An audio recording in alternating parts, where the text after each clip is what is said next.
Hello everyone, welcome back to our channel Tech Simplified. In today's video, I'm going to show you how to turn off activity status on OnlyFans. It's very quick and easy, so let's get started.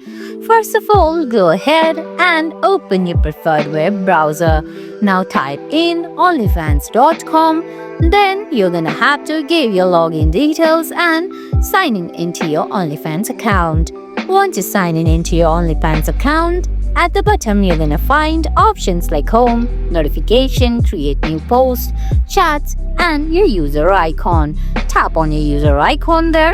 Then a menu will appear from the right side of your screen where you can see options like my profile, collections, settings, your cards, become a creator, help and support, etc. Go to settings. Under settings, you're gonna see options like profile, account, privacy and safety, notifications, and display. Tap on privacy and safety.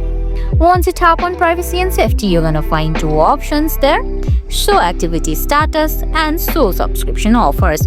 Go ahead, turn off show activity status from your screen. And guys, that's it. That's how you turn off activity status on OnlyFans. I hope you found this video helpful. If you did, please give it a thumbs up, leave a comment, subscribe to our channel and hit that bell icon. See you in the next video. Thanks for watching.